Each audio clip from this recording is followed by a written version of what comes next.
আসসালামু আলাইকুম প্রিয় দর্শক, স্বাগত জানাই টুনটুনি রান্নাঘরে। শীত আসছে সামনে, গরম গরম এক বোল স্যুপ সবার চাই। তাই আজকের রেসিপি থাই স্যুপ। খুব সহজভাবে দেখিয়েছি, আশা করছি উপকৃত হবেন। ভালো লাগলে রেসিপিটি শেয়ার করতে পারেন, পছন্দ হলে আমার সোশ্যাল সাইটগুলো ফলো করতে পারেন।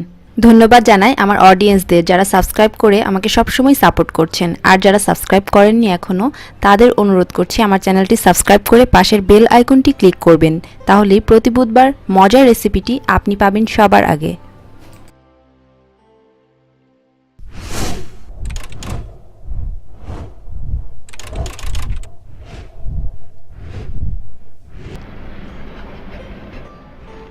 এখানে লেমন গ্রাস নিয়ে নিচ্ছি 10 গ্রাম। আমি 2টা ডালা নিয়েছি। গোড়ার দিকে ডালাগুলো একটু কেচে দিব, এটা একেবারে টুকরো করতে হবে না, শুধু যেন ঘ্রাণটা বের হয় এজন্য ছোট ছোট করে একটু কাটা দিয়ে নিচ্ছি। দেখুন আস্ত আছে। আর কিছু পাতাও নিয়ে নিয়েছি আমি।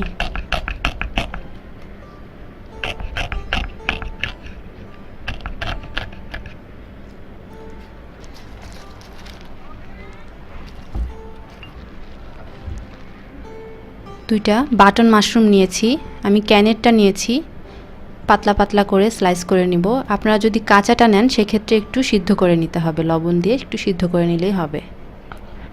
আর কেউ যদি এটা অপছন্দ করেন সেক্ষেত্রে বাদ দিতে পারেন।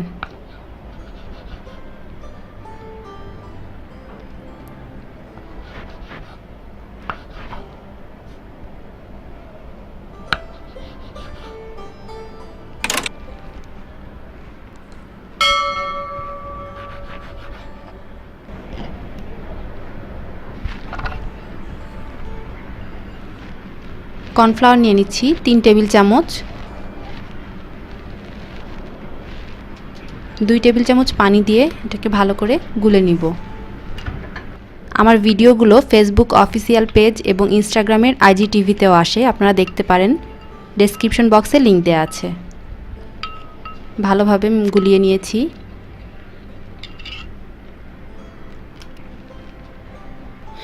দুইটা ডিমের কুসুম এবং একটা ডিমের সাদা অংশ নিতে হবে। আমি এখানে ভুলে একটা কুসুম আর 2টা ডিমের সাদা অংশ নিয়ে ফেলেছি। আমি পরে সেটা অ্যাড করে দিব, দিয়ে ভালোভাবে বিট করে নিতে হবে।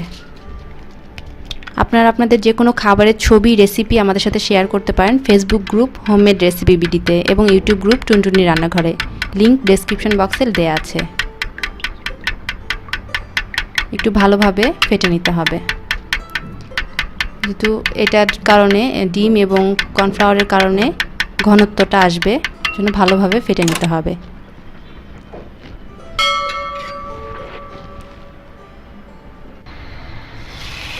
এক কাপের চেয়ে একটু কম হাড় ছাড়ানো মুরগির মাংস ছোট ছোট টুকরো করা, একটু চুলায় দিয়ে ভেজে নিব।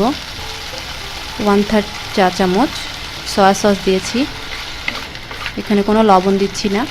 ছোট ছোট টুকরো, খুব সহজেই সিদ্ধ হয়ে যাবে। 3-4 মিনিট একটু ভেজে নিব।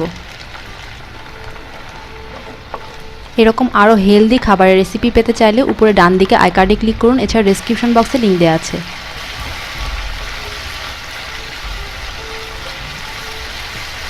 ভাজা হয়ে গেছে। এবার এই প্যানে 1/3 কাপ চিংড়ি দিয়ে দিচ্ছি, সামান্য একটু সয়া সস দিয়ে এটাকে একটু লাল করে ভেজে নিব।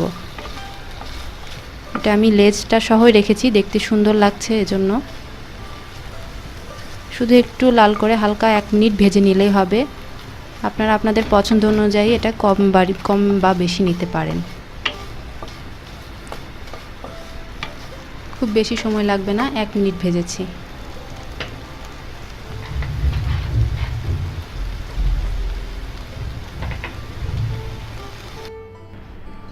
এখানে চিকেন স্টক নিয়ে নিচ্ছি 5 কাপ। এই রেসিপিটি আগামী রবিবার ইনশাল্লাহ আমি আপলোড করব। রেসিপির লিংকটা ডেসক্রিপশন বক্সে দিয়ে দিব। ফেটে রাখা ডিমটা দিয়ে দিচ্ছি। এখানে আমি আবারও বলে দিচ্ছি, 2টা কুসুম 1টা ডিমের সাদা অংশ নেবেন। ভালোভাবে মিক্সড করে নিতে হবে। এরকম একটা হ্যান্ড বিটার দিয়ে ভালোভাবে মিক্সড করে নেবেন। ওই যে কুসুমটা আমি দিতে ভুলে গিয়েছিলাম, সেটা আমি এখন অ্যাড করে দিচ্ছি। 2টা কুসুম, 1টা ডিমের সাদা অংশ দিবেন।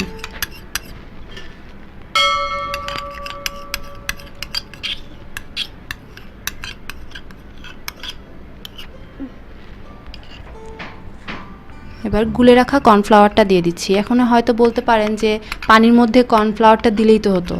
না, তাহলে ঠিক হতো না, মিলতো না পানির সাথে ভালোভাবে। এজন্য আলাদা অল্প একটু পানি দিয়ে ভালোভাবে মিশিয়ে তারপর এর মধ্যে দিচ্ছি। এবার এটাকে ভালোভাবে মিক্সড করে নিতে হবে। এখানে আদা দিয়ে দিচ্ছি 1/4 কাপ, বড় বড় টুকরো করে। থাই আদা থাকলে আপনাদের কাছে সেটা দিতে পারেন। লেমন গ্রাসগুলো দিয়ে দিলাম, মাশরুমগুলো দিয়ে দিলাম, ভেজে রাখা চিংড়িটা দিচ্ছি, মুরগির মাংসগুলো ভেজে রাখা দিয়ে দিচ্ছি। এগুলো আপনাদের পছন্দ মতো দিতে পারেন। 3 টেবিল চামচ টমেটো সস দিচ্ছি।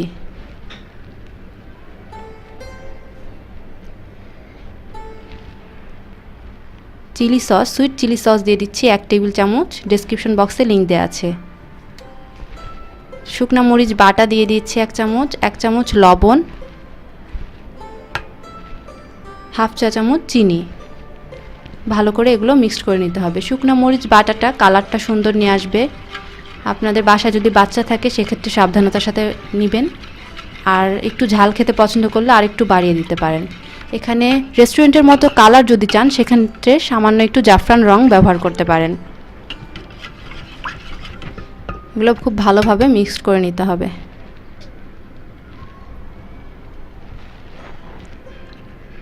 এবার চুলায় দিয়ে দিব। আঁচটা কিন্তু কোনোভাবেই বেশি জোরে দেওয়া যাবে না, মিডিয়াম থেকে লো আঁচে এটাকে নাড়তে হবে। আর অনবরত নাড়তে হবে যেন নিচে ধরে না যায়। যেহেতু কর্নফ্লাওয়ার দেওয়া, আপনি যদি না নাড়েন দেখবেন যে নিচে ধরে গেছে। এই জন্য আলতো করে নাড়তে থাকতে হবে এবং আঁচটা কম দিয়ে। খুব বেশি সময় লাগবে না, 10 মিনিটে এটা হয়ে যাবে। যেহেতু সবগুলোই সিদ্ধ, চিংড়ি মাংস সবগুলোই ভাজা আছে, বেশি সময় লাগবে না। এটা শুধু ঘন হওয়া পর্যন্ত অপেক্ষা।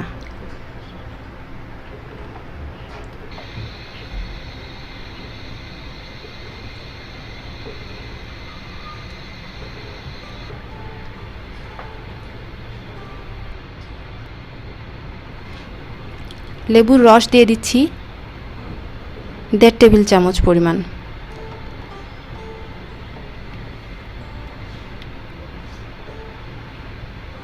আপনারা যদি ঝাল খেতে পছন্দ করেন সেক্ষেত্রে কাঁচামরিচগুলো আর একটু চিড়ে দিতে পারেন। আমি আস্ত কাঁচামরিচ দিয়ে দিলাম 5টা।